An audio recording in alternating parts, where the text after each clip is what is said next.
आज है 15 मार्च 2024 दिन शुक्रवार। नमस्कार, सुप्रभात। न्यूज छत्तीसगढ़ में आपका बहुत बहुत स्वागत है। इससे पहले आप छत्तीसगढ़ के कौन से जिले से न्यूज को देख रहे हैं, कमेंट में हमें जरूर बताइए। साथ ही डेली अपडेट रहने के लिए चैनल को सब्सक्राइब जरूर करें। आज 15 मार्च से होगी कॉलेजेस में परीक्षा, डेस्क बेंच में रोल नंबर अंकित। अटल बिहारी वाजपेयी विश्वविद्यालय से संबद्ध 72 कॉलेजेस में आज 15 मार्च से मुख्य परीक्षा प्रारंभ होगी। परीक्षा पूर्व केंद्रों के डेस्क बेंच में रोल नंबर अंकित हो चुका है। परीक्षार्थियों को प्रथम दिवस परीक्षा प्रारंभ होने से आधे घंटे पहले केंद्र पहुंचना होगा। समस्या होने पर केंद्राध्यक्ष निराकरण करेंगे। परीक्षा विभाग ने गर्मी के मद्देनजर परीक्षा केंद्रों में पुख्ता सुरक्षा व सुविधा का दावा किया। छत्तीसगढ़ में संविदा स्वास्थ्य कर्मचारी हो सकते हैं नियमित, वेतन भी 27% बढ़ेगा। छत्तीसगढ़ में संविदा स्वास्थ्य कर्मचारियों का नियमितीकरण हो सकता है। इसे लेकर प्रदेश के स्वास्थ्य मंत्री श्याम बिहारी जायसवाल ने कर्मचारियों को आश्वासन दिया। उन्होंने कहा कि इसके लिए अन्य राज्यों में हुए नियमितीकरण नीति का अध्ययन किया जाएगा। स्वास्थ्य मंत्री जायसवाल ने गुरुवार को संविदा कर्मचारियों को आश्वस्त किया है कि वे वेतन में 27% की वृद्धि की जाएगी। दंतेवाड़ा में खुला बस्तर का पहला इंडोर स्पोर्ट्स शूटिंग रेंज। खिलाड़ी 10 मीटर एयर पिस्टल और एयर राइफल से करेंगे प्रैक्टिस। छत्तीसगढ़ के दंतेवाड़ा जिले में बस्तर का पहला और राज्य का दूसरा इंडोर स्पोर्ट्स शूटिंग रेंज शुरू किया गया है। यहां खिलाड़ी 10 मीटर एयर पिस्टल और 10 मीटर एयर राइफल से शूटिंग की प्रैक्टिस करेंगे। अफसरों ने कहा कि अंतर्राष्ट्रीय मानकों को ध्यान में रखकर इसका निर्माण किया गया है। डीआईजी कमलोचन कश्यप और एसपी गौरव राय ने निशाना लगाकर शूटिंग रेंज का उद्घाटन किया। रायपुर में छत्तीसगढ़ रोजगार ऐप लॉन्च। पंजीयन के लिए अब कार्यालय के नहीं लगाने होंगे चक्कर। रायपुर में डिप्टी सीएम विजय शर्मा ने छत्तीसगढ़ रोजगार ऐप लॉन्च किया है। ये ऐप रोजगार पंजीयन में मददगार होगा। इसके साथ ही इंडियन आर्मी की अग्निवीर पुरुष भर्ती में छत्तीसगढ़ से 870 कैंडिडेट्स का सिलेक्शन हुआ। नौकरी में जाने से पहले भारतीय थल सेना में चयनित अग्निवीरों को गुरुवार को सम्मानित भी किया गया।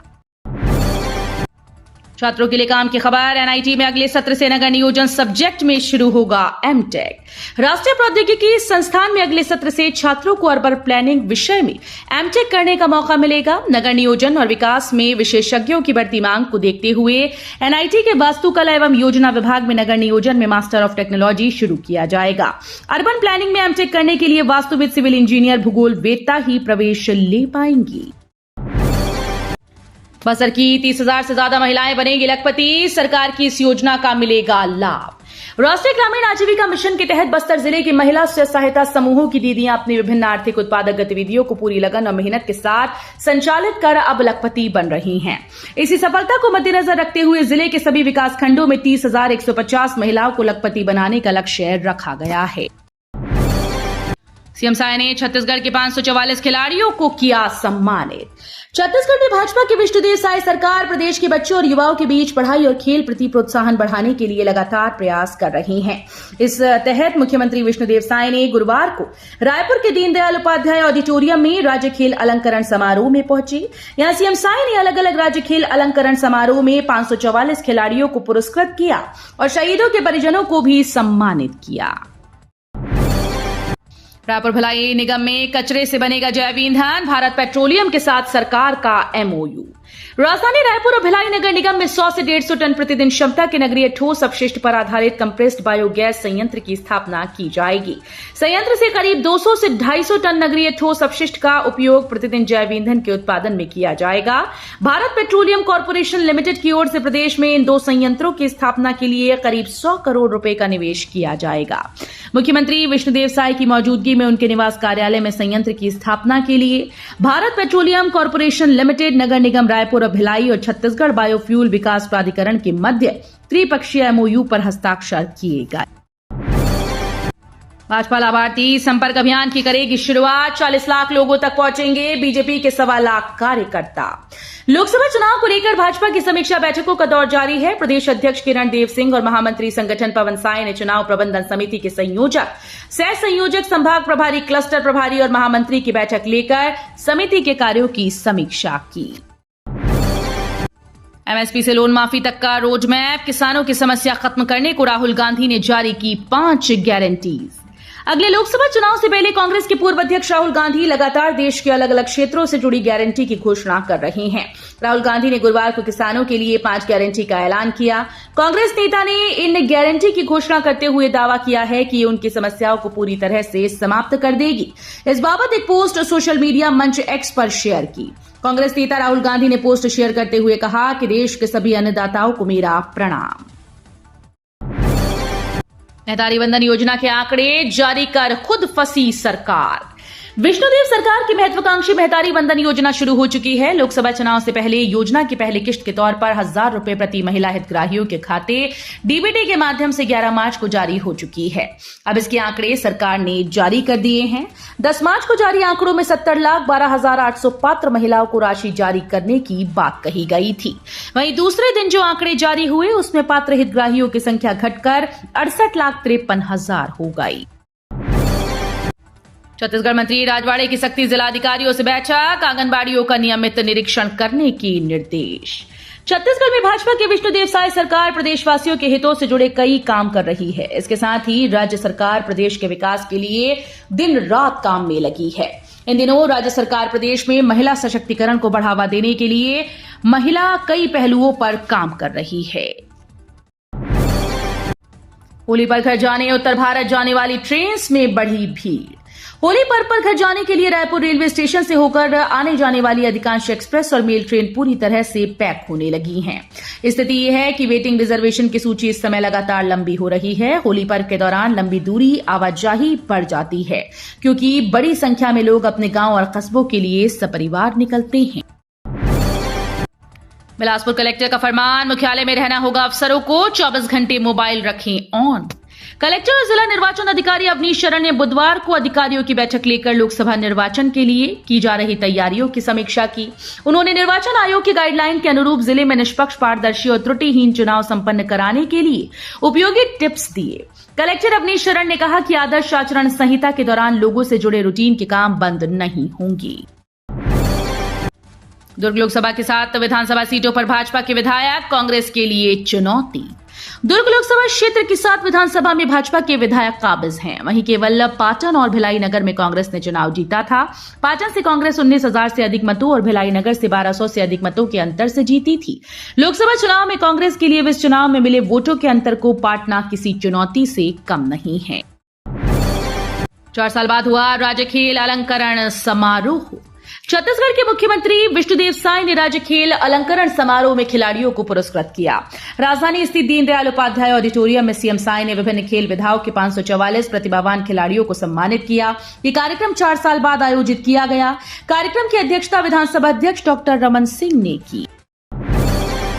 मौसम का हाल, रायपुर समेत कई जिलों में 16 से 19 मार्च के बीच बारिश होने की संभावना। दक्षिण छत्तीसगढ़ से गुजर रही द्रोणिका के कारण प्रदेश में हल्की नमी आने की संभावना है। इस वजह से तापमान में बहुत ज्यादा वृद्धि होने के आसार नहीं, यानी अधिकतम तापमान में बहुत ज्यादा बदलाव नहीं होगा। वहीं एक पश्चिमी विक्षोभ के कारण प्रदेश में 16 से 19 मार्च तक कहीं कहीं पर हल्की बारिश होने की संभावना है।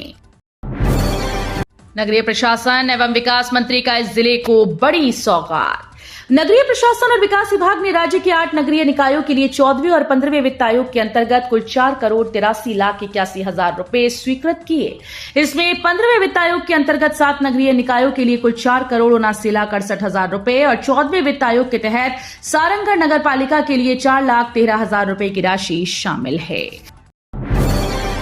15 सियासी दल, 3 रिटायर्ड चीफ जस्टिस, एक पूर्व राज्य चुनाव आयुक्त ने किया एक देश एक चुनाव का विरोध। वन नेशन वन इलेक्शन पर केंद्र सरकार ने सितंबर 2023 में पूर्व राष्ट्रपति रामनाथ कोविंद की अध्यक्षता में कमेटी का गठन किया था। इस कमेटी से परामर्श के दौरान हाईकोर्ट के 3 पूर्व चीफ जस्टिस और एक पूर्व राज्य चुनाव आयुक्त उन लोगों में शामिल थे जिन्होंने एक साथ चुनाव कराने का विरोध किया था। विष्णुदेव साय सरकार ने बीजेपी नेताओं को मुहैया कराई सुरक्षा। छत्तीसगढ़ के बस्तर संभाग के नक्सल प्रभावित इलाके में लगातार बीजेपी नेताओं की हत्या के मामले बढ़ने के बाद विष्णुदेव साय सरकार की तरफ से हाल ही में बस्तर के 43 बीजेपी नेताओं को अलग अलग श्रेणी की सुरक्षा मुहैया कराई गई। नक्सलियों के भय से सुरक्षा देने के मामले में छत्तीसगढ़ कांग्रेस अध्यक्ष दीपक बैज ने सरकार को घेरा। दीपक बैज ने आरोप लगाया कि नेताओं को सुरक्षा देने के मामले में राज्य सरकार दोहरी नीति अपना रही है। दीपक बैज ने कहा कि एक तरफ जहां बस्तर संभाग के 43 बीजेपी नेताओं को अलग अलग श्रेणी की सुरक्षा दी गई, वहीं दूसरी तरफ कई कांग्रेसियों की सुरक्षा हटा ली गई। कांग्रेस की 5 सीट पर बदला समीकरण, पीसीसी चीफ दीपक बैज की टिकट भी अटकी। कांग्रेस की दूसरी सूची में छत्तीसगढ़ की 5 सीटों पर प्रत्याशियों के नामों की घोषणा नहीं हो सकी। पीसीसी चीफ सहित 5 सीटों पर टिकट फाइनल न होने की वजह कांग्रेस की अंदरूनी राजनीति गर्मा गई। भाजपा प्रत्याशियों की घोषणा के बाद कांग्रेस की सीट पर पूरी तरह से समीकरण बदलते नजर आ रहे हैं। गेहूं के खेत में बोया था गांजा, आरोपी गिरफ्तार, 21 पौधे जब्त। सरगुजा जिले के लखनपुर थाना क्षेत्र में ग्रामीणों ने गेहूं के खेत में गांजा बोया था। पुलिस ने खेत से 21 नग गांजे का पौधा जब्त कर आरोपी को गिरफ्तार किया है। वहीं एक महिला के कब्जे से 6.5 किलो गांजा जब्त किया गया। दोनों मामले में नारकोटिक्स एक्ट की कार्रवाई की गई है। जानकारी के मुताबिक लखनपुर पुलिस ने मुखबिर की सूचना पर ग्राम बंधा निवासी तारिणी कुमार प्रजापति के चुलहट नाला के किनारे खेत में जांच की। खेत में गेहूं की फसल के साथ ही गांजे के पौधे लगे मिले। डिफॉल्टर कंपनी से होगी ब्याज की वसूली, ईपीएफओ की स्पेशल टीम्स वसूलेंगी प्रोविडेंट फंड। ईपीएफओ द्वारा डिफॉल्टर संस्थानों से बकाया प्रोविडेंट फंड अंशदान, क्षतिपूर्ति और ब्याज की वसूली के लिए अधिकारियों और कर्मचारियों की विशेष टीम्स बनाई गई हैं। विभाग का कहना है कि किसी भी कंपनी को बख्शा नहीं जाएगा और 2 माह से डिफॉल्ट की गई कंपनी से 5% की दर से ब्याज की वसूली की जाएगी। उद्योग मंत्री लखनलाल देवांगन ने दिए निर्देश, नियमों का उल्लंघन करने वाले 7 उद्योगों को नोटिस। वाणिज्य एवं उद्योग मंत्री लखनलाल देवांगन ने औद्योगिक क्षेत्रों में ऐसी औद्योगिक इकाई जिनके द्वारा उत्पादन प्रारंभ नहीं किया गया और लीज डीड में अंकित उत्पाद के अतिरिक्त अन्य गतिविधियां संचालित की जा रही हैं को चिन्हांकित कर निरस्तीकरण की कार्रवाई करने का निर्देश दिया है। छत्तीसगढ़ में होगा नियमित कर्मचारियों का नियमितीकरण, साई सरकार ने बनाई कमेटी। छत्तीसगढ़ में इस वक्त की बड़ी खबर सामने आ रही है। दरअसल लंबे समय से विभिन्न मांगों को लेकर प्रदर्शन कर रहे सरकारी कर्मचारियों के हित में विष्णुदेव साय सरकार ने बड़ा फैसला लिया। राज्य शासन ने सरकारी कर्मचारियों के लिए कमेटी का गठन किया। ये कमेटी सरकारी कर्मचारियों की मांग पर विचार करेगी। बता दें कि साय सरकार ने सरकारी कर्मचारियों की मांगों को लेकर 5 सदस्यीय कमेटी का गठन किया है।